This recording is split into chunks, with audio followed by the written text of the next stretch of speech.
everybody, it's Lon.TV, and we're checking out the Panasonic FZ-1000. This is a new bridge camera from Panasonic, and its main feature, at least their main claim to fame, is that it shoots 4K video and it costs less than $1,000. Now, if you're not familiar with bridge cameras, what they are kind of self-contained units that in the marketplace kind of sit in between a point and shoot, where you'd be in like the $200 category, and a digital SLR, which are, start in the upper hundreds and go into the thousands of dollars. We have to get lenses and all these other things involved with it. These pretty much come self-contained. It feels a lot like an SLR, both in its weight. It is a bit heavy, and actually its image quality. I'm pretty impressed with it. In fact, as you'll see in a few minutes, the image quality out of this is pretty much comparable to buying kind of a low to mid-range SLR with a kit lens built in. So it's certainly not going to rival, some of the high-end pro lenses from Canon or Nikon, but it's going to hold its own, and it's going to take really decent pictures for you. And I think if you're looking for a camera, this might be something worth considering, especially because it's got a lot of neat video modes. So let's step through the hardware first. This is the camera. There's a lot of dials and switches. We're not going to cover all of these features because they often pack so much stuff into these things. It's hard to do a 10-minute or less video on it. So if you want to see something specific, we'll take a look at it in a little bit. But you basically turn it on over here by the function dial. You've got a zoom here. The lens will go to 32x, and as far as 35mm equivalent is concerned, it goes from a 27mm lens, so decent wide angle, all the way to 432mm, and it varies a little bit based on what aspect ratio you're putting your photos into, but that's pretty much the range. And it's not going to be like a super zoom that you might see out of some of the Sony, Canon, and Fuji cameras, which go to like 50x and kind of replicate a 1200mm lens. But the 32x is adequate. It's a decent zoom, and I really was impressed with the image sharpness that I got at longer lengths. You have a switch here on the side. You can decide what to use with this focus ring, so you could have it be a zoom function. So if I flip out the screen here, I can turn the ring and zoom in the camera, just like so. Or I can switch it into focus mode and actually gain some control over the focus. What you first have to do is flip it into manual focus mode here.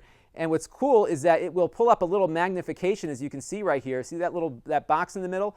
As you point it at things, it'll give you a better idea of what you're focusing on, so you can get a much better view of the image as you turn that focus ring. And this is a really nice feature because a lot of these cameras don't often make it easy to manually control the zoom or focus. This really feels nice, and even though it's digital and you kind of have some computer chips in between your motion and what happens on the screen on the camera, it actually feels pretty close to like a true optical kind of focus, which I was impressed with. It also has a powered stabilizer, which does a pretty nice job when you're shooting video, especially in HD, not the 4K, but like the HD mode, because it combines a computer-based digital stabilizer along with the optical stabilizer in the lens. But it's a little bit tougher in 4K, but it does hold the lens steady, and you don't get a lot of vibration because it does have that optical image stabilizer on board. But you'll hear a little bit of a motor running when it's activated, so you might want to think about that if you're trying to get really crisp and clear audio. On the side here, you have a microphone input, so you can plug in an external microphone for doing video. On the top here, you have a dial, which I really like. You can basically select the kind of shooting mode you want to be in. So this mode here is a burst mode, and it really bursts when you start. Let me go switch it into a photo mode real quick. When you take a picture by holding down that shutter even for a second, it goes crazy. As you can hear, it just doesn't stop. I haven't found the limit to it. So I actually recommend just leaving it in the single shot mode, because even just a slight touch in that mode will actually give you at least 2 or 3 pictures. It's not very forgiving.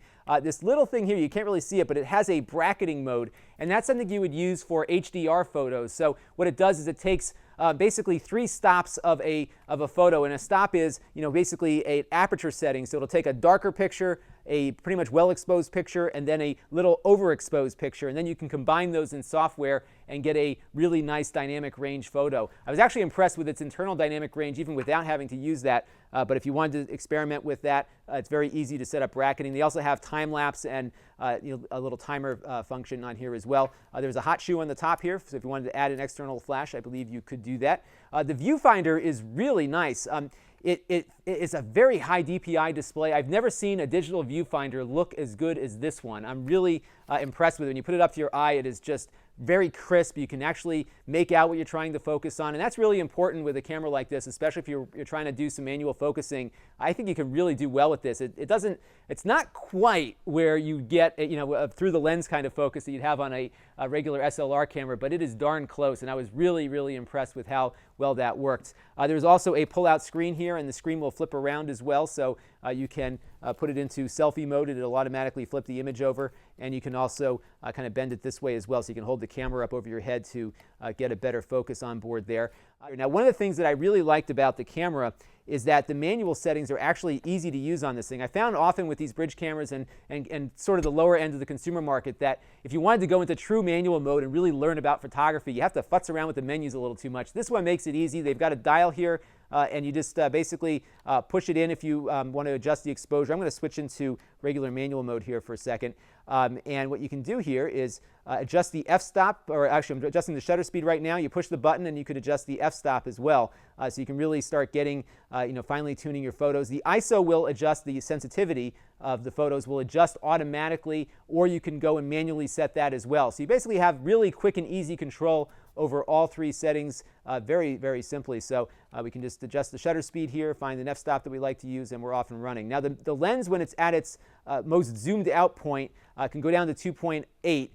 So it's fairly quick, but when you start going into a wider zoom, you lose some of that speed. So at the biggest zoomed in setting, around 400 millimeter, what you'll be starting at is a 4.0. So it's on par with a lot of the kit lenses that would come with an SLR camera. So it's not bad, but you'll certainly see it where if you really wanted to start getting really sharp pictures in low light, having a little bit faster lens might be helpful, but at that point you might be ready to graduate to something a little bit more. The image quality is surprisingly good. One of the things that I found with these cameras is that the farther you zoom in, the less of a sharper image you'll get, and this one actually holds its own pretty well. As you can see here is a few photos of that lens zoomed in all the way, and we've got some really nice sharpness and detail out of here, and I was pretty impressed with that. The low light is also pretty good. It's not knock your socks off good, but it's certainly a lot better than these cameras were doing just a few years ago. So I think if you're in lower light, you don't have a flash available, I think you'll be very pleased with those results as well. And the shutter lag is almost non-existent. It fires off almost as good as a real SLR would, and I was very happy with that. And I was also happy with just how many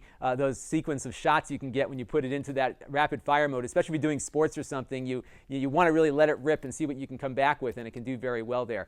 The image quality, it's 20 megapixels, so you get some pretty decent size images. There's a RAW mode available as well, and I recommend shooting in RAW if you're learning photography, because you get a lot more flexibility for working with those files on your computer. So all that is pretty cool. So now we're going to take a moment to look at the 4K video function and get a little bit of a better idea of what that's all about.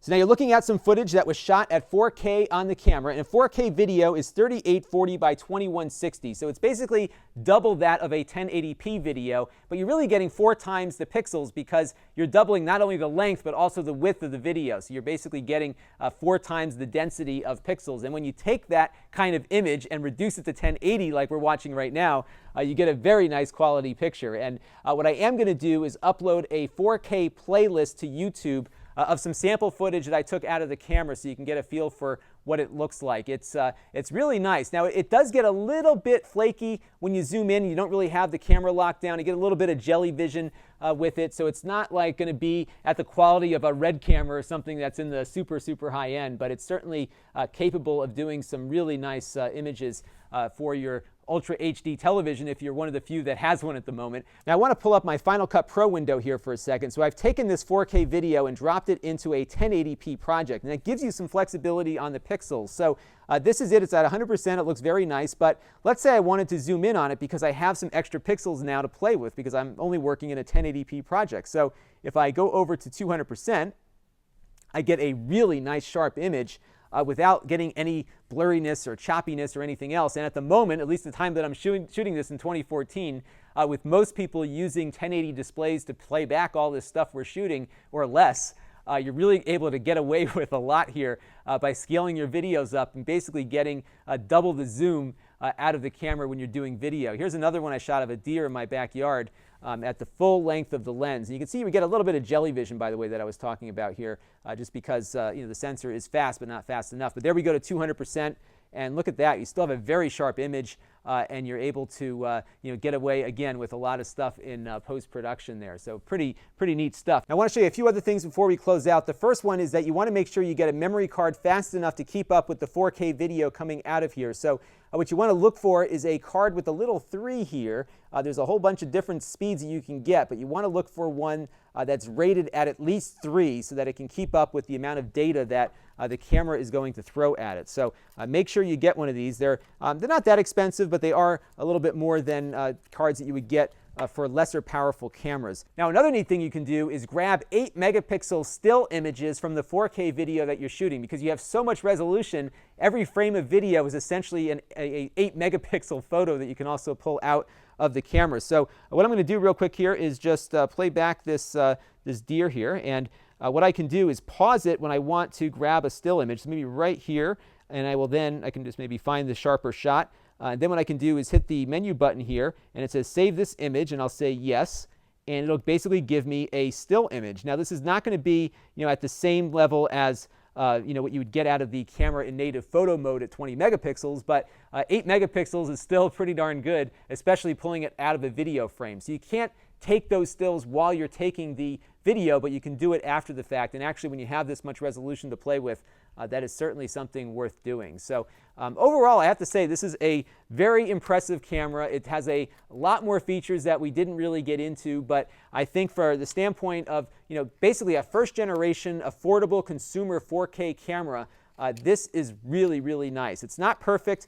You can't output HDMI video live to a recorder like I would use, so I wouldn't recommend it necessarily for doing live production or anything like that. But if you're doing recorded video and you want some really high resolution video to edit with later, this is certainly something that will be able to do that. One last caution on the video side is that it only records videos in 30-minute increments. So if you're doing a long form thing, you're gonna have to keep an eye on it and make sure you start it again after you hit the end of that video there. But I think if you're looking to spend anywhere from $800 to $1,000 on a camera and you're not sure what you're looking for, you definitely aren't ready yet for a big SLR and all the lenses and everything else, this is a really good choice. It's better than a point and shoot. It's robust enough to really take some decent pictures, and I think you're going to learn a lot about photography by getting into this camera, playing with the manual modes, playing with the video a little bit, and I think you'll really develop a love of photography by using something like this, or this camera specifically, in order to get things done. So I'm impressed with it, and I think if you're looking for a bridge camera, this is certainly one worth considering. This is Lon.TV. Thanks for watching.